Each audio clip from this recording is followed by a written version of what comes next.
नमस्कार, good morning, सत श्री अकाल। मैं हूं आपके बीच में गिरीश कुमार और आप देख रहे हैं ब्रह्मोस न्यूज।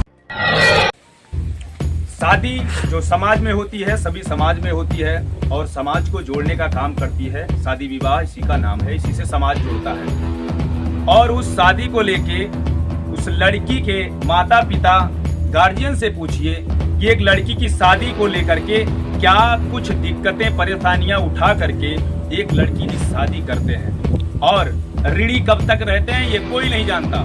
लेकिन बारात की व्यवस्था, दहेज की व्यवस्था और तमाम तरीके की दूल्हे की वांट के हिसाब से माँ बाप अपनी बच्ची खुशी रहे, इसके लिए वो उनकी इच्छाओं को पूरी करते हैं। ऐसा ही एक प्रकरण आपको हम दिखाने जा रहे हैं। जमीनी हकीकत है जो कि सचित्र है। वो सुल्तानपुर के ब्लॉक पड़वार ग्राम पंचायत सरकोड़ा के पूरे भोला बैत का पुरवा है।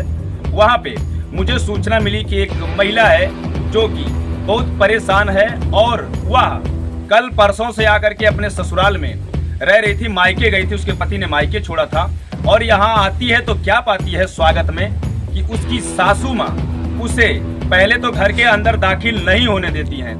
जब वो किसी तरीके घर के अंदर दाखिल होती है, 2 दिन रहती है और तीसरे दिन क्या होता है कि उसको मारना, पीटना, प्रताड़ित करना चालू कर देती हैं। जो कुछ जमीनी हकीकत है, आइए हम उसी लड़की के माध्यम से, उसी के मुंह के बयान के हिसाब से आपको दिखाते हैं कि आखिर यह पूरा प्रकरण, पूरा मामला क्या है। क्योंकि समाज में ऐसी रीतियां कुरीतियां फैली हुई हैं और वही दिखाने का प्रयास कर रहा हूँ। सबसे पहले आपका नाम क्या है? दुर्गावती पाल। तो कैसे हमें सूचना मिली कि आप लोग यहाँ आके काफी देर से बैठे हैं, कल से बैठे हैं, तो ये बिस्तर है और ये दरवाजे में लॉक लगा हुआ है और क्या कुछ प्रकरण है, क्या कुछ बताना चाहेंगे अपने बारे में? मेरे पति का नाम अमरपाल है और मैं यहाँ मायके गई हुई थी। मायके से मैं अभी आई हूँ 2 दिन पहले। जब मैं आई यहाँ पे रहने के लिए तो मेरी सास मुझे अंदर नहीं जाने दी। सास का क्या नाम है? सास का नाम इंद्रावती पाल। क्या बोल रही, क्यों रोक रही, क्यों अवरोध बन रही है? वो कुछ नहीं, बस कह रही है मैं तुम्हें नहीं जानती।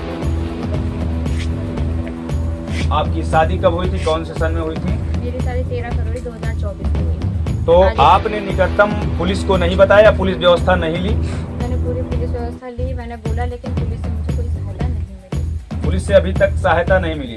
पुलिस के माध्यम से आपको क्या कहा गया? पुलिस के माध्यम से ये कहा गया कि जब आपकी सास आ जाएंगी, अभी तो ताला बंद करके चली गई है, सास आ जाएंगे, आपका पति आ जाएगा, तब कोई बात हम करेंगे। क्या कोई संपर्क नंबर पे सास से बात हुई हो? नहीं, अभी मैं फोन कंटिन्यू कर रही हूँ, ना मेरी सास फोन उठा रही है, ना मेरा फोन। पति भी नहीं उठा रहे और सास भी नहीं उठा पा रही। कोई नहीं उठा रहा। तो रात को कैसे आपने यहाँ कैसे रही और क्या व्यवस्था हुई, कैसे आप यहाँ पे एडजस्ट किए? रात को हम यहाँ पे थे तो नहीं, कोई नहीं, आप किसी को बता सकते हैं जो भी आपकी मदद किया हो मुझे। एक बहुत अच्छे भैया थे, उन्होंने जो है हमारे रहने का इंतजाम किया, सोने का, चारपाई और बिस्तरा वगैरह सब कुछ दिया, खाना भी बेशक लेकर आए थे और बहुत अच्छे से यहाँ पे रखा। अब अभी सुबह भी अभी बहुत मदद करी और आगे जो है अभी हम वैसे ही हैं। अभी हमने पुलिस से भी फिर से सहायता ली, लेकिन वो कह रहे हैं कि अभी आपके साथ नहीं है तो अभी हम कुछ नहीं कर सकते। इस महिला की वेदना सुनने के बाद में समाज में यह संदेश जाता है कि क्या महिला सशक्तिकरण का जो ढिंढोरा सरकार पीटती है वह वास्तव में जमीनी हकीकत पे है भी या नहीं। इसका जीता जागता उदाहरण यह महिला है। आपके सामने खड़ी है, आपके समझ खड़ी है और ये टेंट हाउस का 2 गद्दे लगे हैं, 2 बिस्तर लगे हुए हैं और सामने ये दिख रहा है स्वागत करता हुआ ताला।